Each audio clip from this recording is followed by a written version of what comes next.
Hi guys, welcome back to my YouTube channel. ನಾನಿವತ್ತು ತುಂಬಾ ಸಿಂಪಲ್ಲಾಗಿ ಹೇಗೆ ಮನೇಲಿ ಎಗ್ ಕರಿ ಮಾಡ್ಕೊಳ್ಳೋದು ಅಂತ ಹೇಳ್ಕೊಡ್ತೀನಿ. ಅದಕ್ಕೂ ಮುಂಚೆ ನೀವೇನಾದರೂ ನಮ್ಮ ಚಾನಲ್ನ ಇನ್ನೂ ಸಬ್ಸ್ಕ್ರೈಬ್ ಮಾಡ್ಕೊಂಡಿಲ್ಲ ಅಂದರೆ ಬೇಗ ಹೋಗಿ ಸಬ್ಸ್ಕ್ರೈಬ್ ಮಾಡಿ, ಬೆಲ್ ಐಕಾನ್ ಮೇಲೆ ಕ್ಲಿಕ್ ಮಾಡಿ. ನಾನು ಹಾಕೋ ನೆಕ್ಸ್ಟ್ ವೀಡಿಯೋಸ್ ಎಲ್ಲ ನಿಮಗೆ ಬೇಗನೆ ನೋಟಿಫಿಕೇಷನ್ ಬರುತ್ತೆ. ಹಾಗಾದರೆ ತಡ ಮಾಡೋದು ಬೇಡ, ಹೇಗೆ ಮಾಡೋದು ಅಂತ ನೋಡ್ಕೊಂಡು ಬರೋಣ ಬನ್ನಿ. ಮೊದಲಿಗೆ ನಾನಲ್ಲಿ ಒಂದು ಸ್ವಲ್ಪ ಬೆಳ್ಳುಳ್ಳಿನ ಸಿಪ್ಪೆ ತೆಗೆದಿಟ್ಕೊಂಡಿದ್ದೀನಿ. ಒಂದು 5 ಕಡ್ಡಿ ಸಾಂಬಾರು ಸೊಪ್ಪು, 2 ಮೀಡಿಯಮ್ ಸೈಜ್ ಈರುಳ್ಳಿ, ಚಕ್ಕೆ, ಲವಂಗ ಮತ್ತು ಮೆಣಸು 2 ಕಾಳು ಮತ್ತು 2 ಮೆಣಸಿನ್ಕಾಯಿ ತೊಗೊಂಡಿದ್ದೀನಿ. ಮತ್ತು 1 ಟೊಮೊಟೊನ ಕಟ್ ಮಾಡಿ ಇಟ್ಕೊಂಡಿದ್ದೀನಿ. ಇವಾಗ ನಾವು ಖಾರನ ಗ್ರೈಂಡ್ ಮಾಡ್ಕೋಬೇಕು. ಅದಕ್ಕೆ ಒಂದು ಮಿಕ್ಸಿ ಜಾರ್ನ ತೊಗೊಂಡು ಅದಕ್ಕೆ ಕಟ್ ಮಾಡಿ ಇಟ್ಕೊಂಡಿರೋ ಈರುಳ್ಳಿ, ಟೊಮೆಟೊ, ಮೆಣಸಿನ್ಕಾಯಿ, ಬೆಳ್ಳುಳ್ಳಿ, ಚಕ್ಕೆ, ಲವಂಗ, ಮೆಣಸು, ಸಾಂಬಾರು ಸೊಪ್ಪು ಮತ್ತು ನಾನಿಲ್ಲಿ ಸೋಂಪನ್ನ ಕೂಡ ಆ್ಯಡ್ ಮಾಡ್ಕೊತಾ ಇದ್ದೀನಿ. ಇದು ನಿಮಗೆ ಆಪ್ಷನಲ್ಲು. ಸೋಂಪನ್ನ ಹಾಕೋದ್ರಿಂದ ಆ್ಯಸಿಡಿಟಿ ಇರಲ್ಲ, ಅದಕ್ಕೋಸ್ಕರ ಆ್ಯಡ್ ಮಾಡ್ತಾಯಿದ್ದೀನಿ. ನೀರನ್ನ ಆ್ಯಡ್ ಮಾಡ್ಕೊಂಡು ಸಣ್ಣದಾಗಿ ರುಬ್ಕೊಳ್ಳಿ ಖಾರನ. ಇವಾಗ ಈ ಖಾರಕ್ಕೆ ಪುದೀನ ಸೊಪ್ಪನ್ನ ಆ್ಯಡ್ ಮಾಡ್ಕೊಂಡು ಸ್ವಲ್ಪನ ನೀರು ಹಾಕ್ಕೊಂಡು ಸಣ್ಣದಾಗಿ ರುಬ್ಕೊಳ್ಳಿ. ಮತ್ತು ಪುದೀನ ಸೊಪ್ಪನ್ನ ಹಾಕೋದ್ರಿಂದ ಒಂದು ಒಳ್ಳೆ ಫ್ಲೇವರ್ನ ಕೊಡುತ್ತೆ, ತುಂಬಾ ಚೆನ್ನಾಗಿರುತ್ತೆ ಗ್ರೇವಿ. ಇದನ್ನು ನಾವಿವಾಗ ಆಡಿಸ್ಕೊಂಡಿದ್ದಾದಮೇಲೆ ಇದಕ್ಕೆ 1/4 ಚಮಚದಷ್ಟು ಖಾರದ ಪುಡಿನ ಹಾಕ್ಕೊತಾ ಇದ್ದೀನಿ.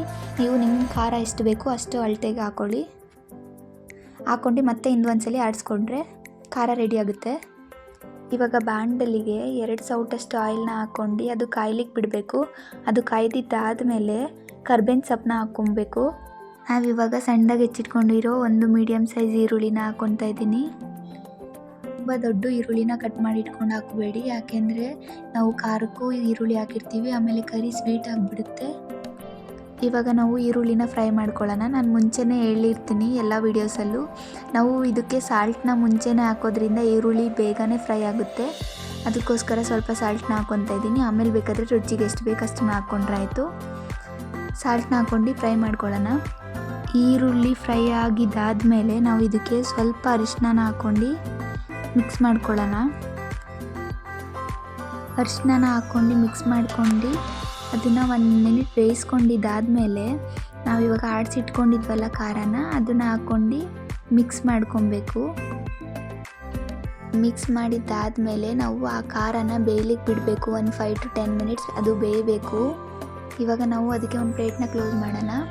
ಅಷ್ಟರಲ್ಲಿ ನಾವು ಎಗ್ನ ಕಟ್ ಮಾಡ್ಕೊಳ್ಳೋಣ ಪೀಸಾಗಿ. ಅಂದರೆ ಒಂದು ಎಗ್ನ 2 ಪೀಸಸ್ ಆಗಿ ಕಟ್ ಮಾಡ್ಕೊತಾ ಇದ್ದೀನಿ ನಾನಿಲ್ಲಿ. ನೀವು ಬೇಕಾದರೆ ಈ ಎಗ್ ಕರಿನ ಚಪಾತಿ, ರೊಟ್ಟಿ, ಮುದ್ದೆ, ರೈಸು ಎಲ್ಲದ್ರ ಜೊತೆಗೂ ಕೂಡ ತಿನ್ಬೋದು.